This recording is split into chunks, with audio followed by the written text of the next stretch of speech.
Hi everyone, welcome back to Creatively Crafted Life. This is Melanie, and today is a little bit of a story time, and I thought I would tell you a little bit about my history with creative memories and some of the things that are still in my stash to this day. And I thought I would also flip through my very first album, which did happen to be a Creative Memories album. Growing up, I was always fascinated with pictures, and I used to have one of those old albums, you know, the ones where the plastic kind of ripped up and then it was sticky and you just laid your photos in, you laid your plastic down. I think they're called magnetic albums. And I used to have pictures from school, you know, I'd have a class photo and then my own individual photo.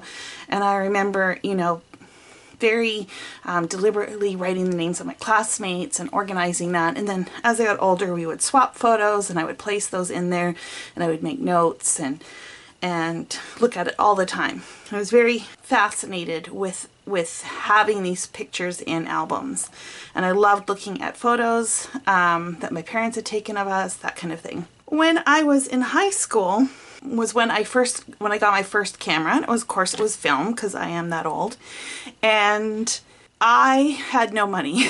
I'm just gonna put it bluntly, I really had no money.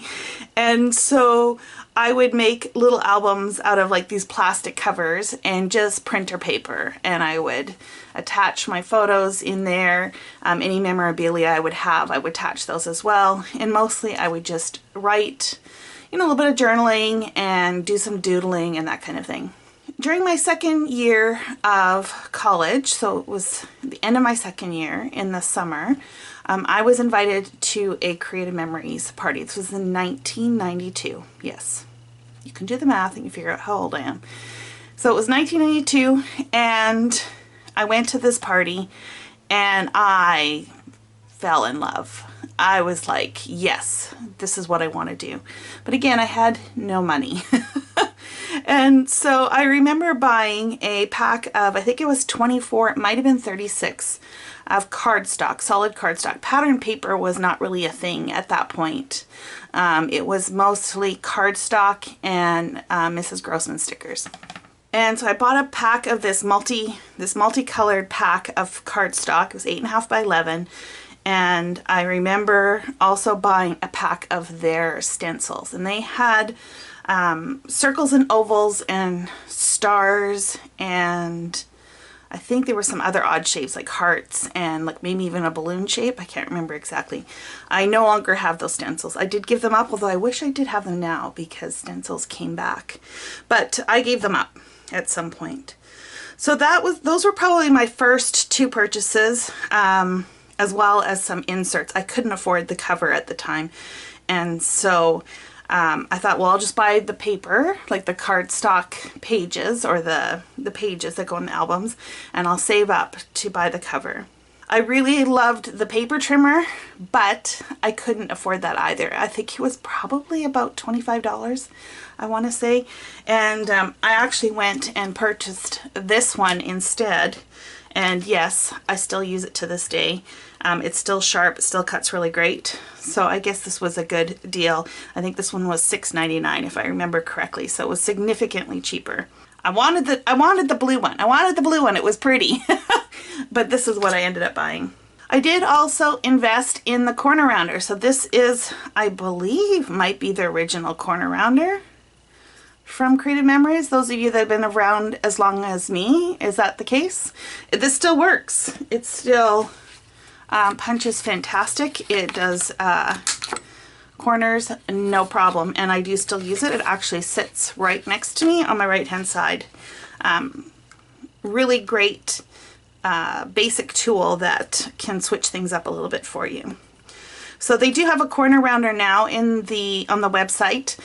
It does, I believe, the corner rounding as well, and it also does like a ticket, so an inverted. So you almost get, well, you basically get two punches for the price of one, but this one only does the corner rounding.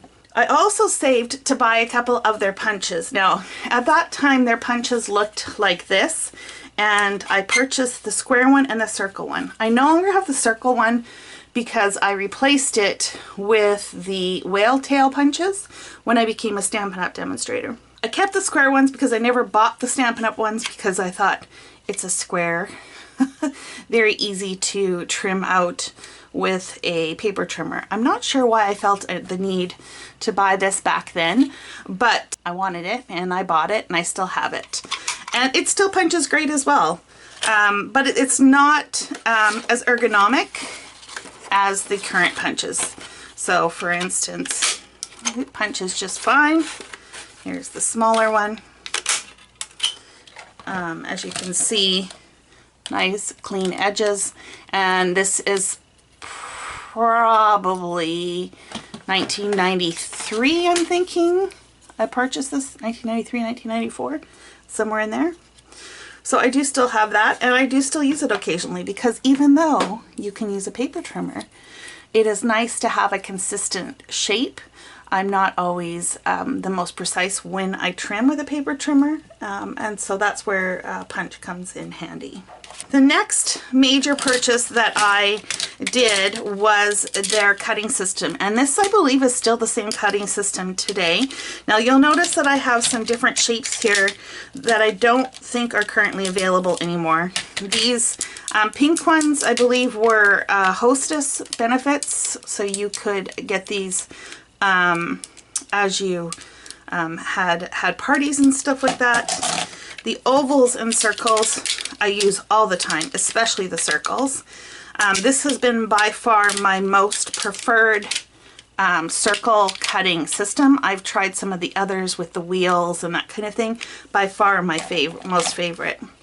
I also got two of these large ones. This, of course, is a very large circle, and then this is a frame, and it does have a scalloped edge. I don't use these as often, but you know, they're in my stash, so I could use them. When I purchased it originally, the mat was an 10.5 by 12.5 inch. And when they switched to 12 by 12 is when they introduced the larger mat. I'm not sure what years these were from, but obviously I've kept both of them, and I do still use both of them from time to time. So with the cutting system, you do get templates, which is helpful for figuring out what size you want. So I do have all of those here as well. Other items in my stash that I have a few of these journaling templates. This one I received at a crop, I believe, or it might have been a gift with purchase or something like that. It's got the date 2003 on it. And then this was definitely at a crop. It was a National Scrapbook Day crop, and this is 2002. I have not used this one in a while, but I can still see the potential for it, and so I've held on to it. And this one, to be honest, was my go-to tool for the longest point in time. Great for journaling, and as well as for aligning like a title if you wanted it to be on an angle, or if you wanted to measure things across, and then of course the scalloped line if you wanted to do some doodles and stuff. I actually used this not that long ago on a page, so I do still use that as well. And then the last tool I have, and I think they have an iteration of this on the website. It is a paper trimmer, but instead of a straight edge, it is for two different types of waves. So one that's a looser and one that is a tighter. It does have an arm that extends out like so, and you can just affix your paper up at the top wherever you want, and then trim this out like so. So that's the trimmer. So fantastic tools, stand the test of time, great quality. That's what has always stood out in my mind for creative memories. So let me show you my very first book. Now I'm going to tell you, it's pretty plain Jane.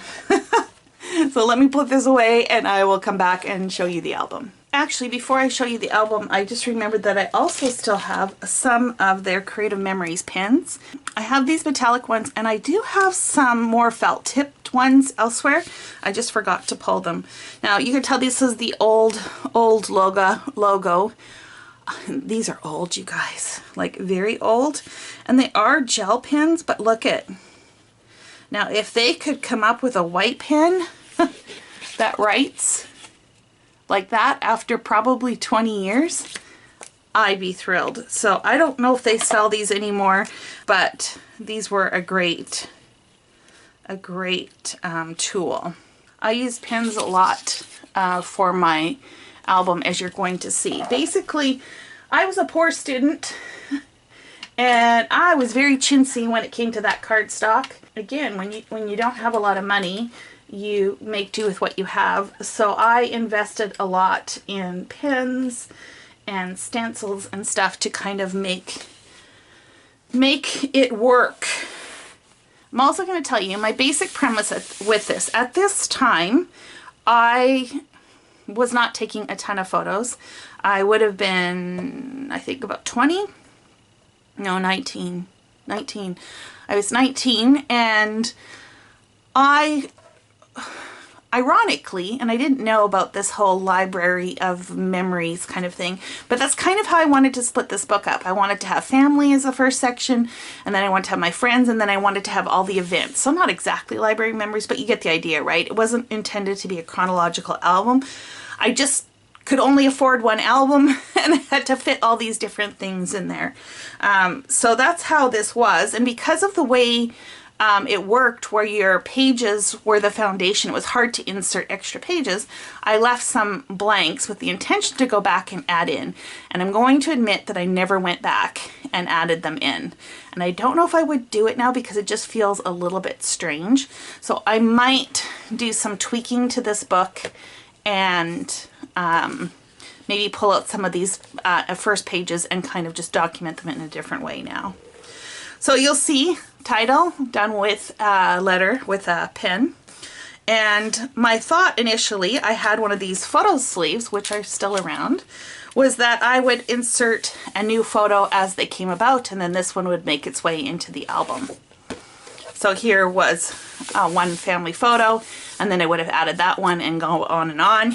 Yeah, so the intent was to keep adding family photos as they happened, and that's not the case. So like I said, this might be something that I might pull out and, you know, document in a different album at this point. I also did a layout for just documenting my parents. You'll notice again lots of ink because that was inexpensive. The other thing that was quite common back then was to cut out shapes out of your pictures. And then I left a page for more pictures about my parents as time goes on. Same with my brother. It was meant to be the photos I had and then any new photos. You get the idea. So I'm just going to flip through these because I have quite a few siblings. Here I actually used some of my treasured cardstock, and then this was cut out of a card. So I did a lot of recycling of stuff. I wasn't too terribly concerned about archival in my approach. I really just want it to be kind of scrappy. Again, more cardstock. This time I added punched out shapes out of the cardstock, so we're getting fancy now. A lot of just putting pictures down, no design principles, very minimal documenting. Like I didn't put any of my sister's name down or anything like that. So like I said, this could be something that I, you know, may redo just to do justice to the photos. You know, and then I've got, you know, a card from my sister. I included that in here as well. You just, was just, you know, a little bit of everything. You can tell I had a star punch. That was kind of my main theme. I think this might have been cut out of a card, or, yeah, it's probably a card. More of those cut shapes to embellish the photos. We also used a lot of photo splits back in the day, or photo corners, and that's what I used for anything that I thought I would want to pull out and look at. Unfortunately, I'm finding that it is tipping out a little bit, so I don't know if I didn't if I didn't include if I didn't make it tight enough. This is a stencil, and actually I do still have this stencil. I should maybe challenge myself to use it with my style now and see how that would turn out. More stenciling, lots of lines.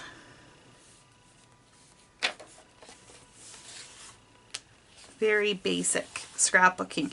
Well, here I thought I was being really special. I used napkins for the hearts, but the tissue is quite soft and it looks like it's damaged a little bit, which is too bad.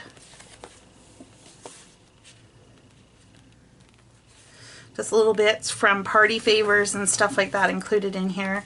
So now we're moving on into the friends section. You know, I've got postcards, Christmas cards, things like that. Look, just very sparing with the scrapbook paper because, you know, had to watch out for it. Here's, you see the shapes quite a bit. I used a lot of the star shapes. This must have been a tag shape or something that I had at the time. Fancy with some ribbon. You can see the photo splits underneath there, unfortunately. Some little penguin stickers. There is a connection with the penguin. That was our mascot in school, so that's probably why that was in there. I must have gotten a foot punch because we used that. I used that for a trip to the beach. Again, more wedding.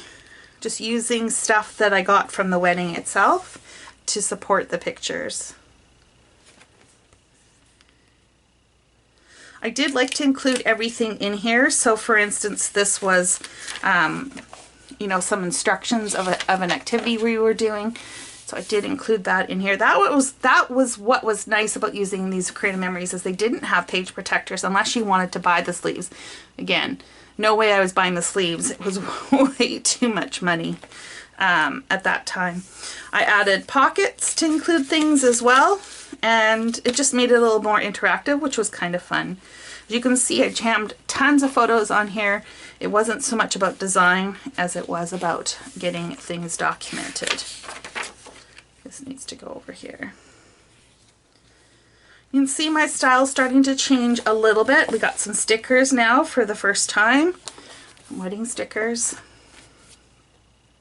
And now we're moving into the me section. So these are just photos of me.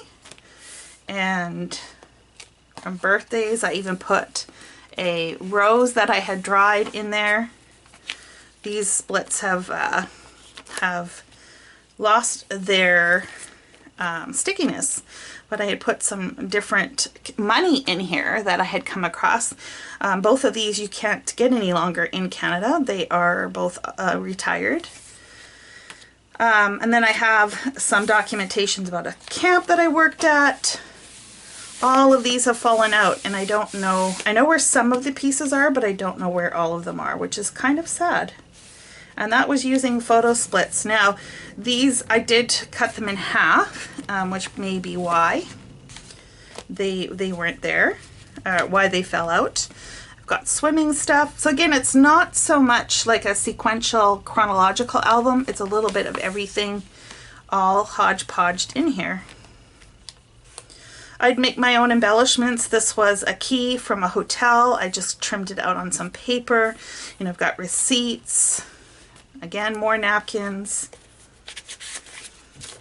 This needs to go in like that.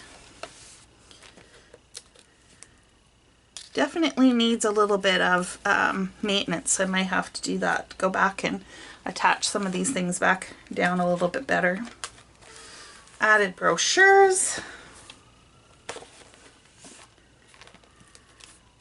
Lots of just straight photos, not so much embellishment.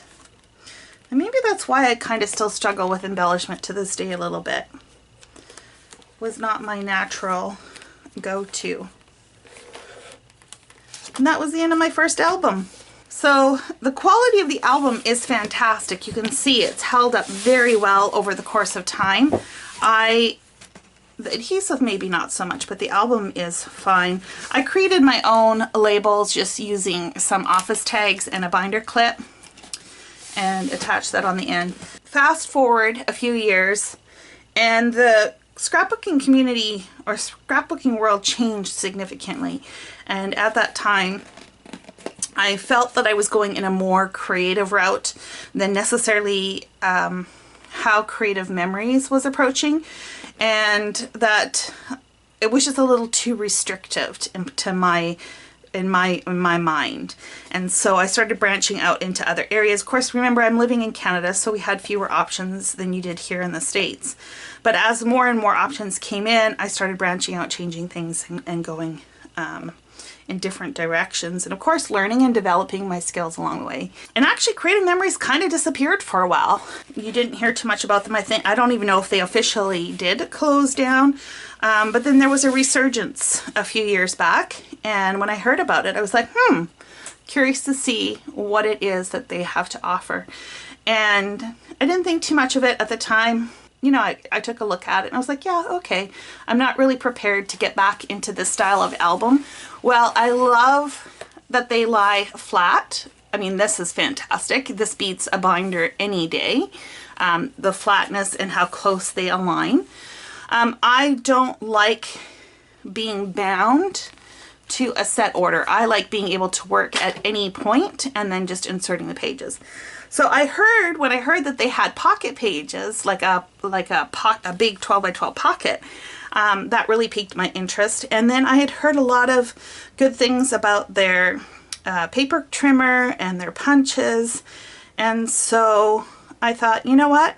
Let's see what they have to offer. And so when I took a look at their website, I'm like, okay, there's some things that I think I can incorporate into my current workflow. And when I had heard also that they weren't so restrictive and that they fully support intermixing their products with other products and stuff like that, then I thought, why not give this a try? So that's why I ended up becoming an advisor. Okay, so speaking of their new punches, let's have a look at the ones that I purchased or received for free. So the first punch I wanted to share with you guys is this dotted leaf punch. This is currently available on the website.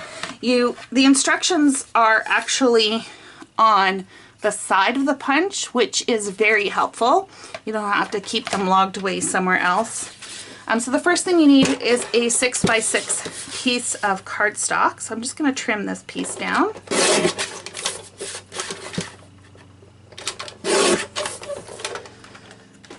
And I'm going to show you how easy this is to use. The punch is huge, but remember, you're going to end up with a 6-inch circle out of this, so it's really not that bad and super easy to use. So the first thing you're going to do is you're just going to insert the paper, butt it up against the edges, and then just press. Not hard at all. You're going to rotate it, do the same thing again, and again, until you have done all 4 corners. Then you're going to flip it over and you're going to butt this side into the corner. So we're just going to go in like so. So now you can see you're starting to get that arch from the circle. Line it up, give it a push. Really, you guys, like, it is so, the lever is so easy. You've got lots of surface for contact, and it is not a difficult punch at all. Not like some other ones in my stash. Like, these ones can be quite a bit more difficult. And that is it. That's what you end up with. Now, and some scraps. So obviously you could use this as is. I can see myself then taking a paper trimmer and doing something along the lines of this, where now you have half a doily that you can tuck as layering pieces. This would look really great along the edge of a card, and then you could have your focal point and a sentiment go across. So I see lots of potential with this one. I'm sure you will see it in upcoming videos. Now this one was free with purchase. I don't know if they will be offering this one at all ever in the future. I'm not sure how that normally works for them. But basically, it's very similar to other border punches, like if you have ones from Stampin' Up! Or from Martha Stewart, Fiskars, that kind of thing. Well, first of all, what's really cool is they've actually give you the mark as to where the image starts or where the punch starts. So if you want to insert that about that spot, then you know you should be getting right at the edge. Now this one does require a little bit more force than the other ones, but look at how many cuts it's making. It is an extremely, extremely detailed punch. So we're just going to slide that down, line it up.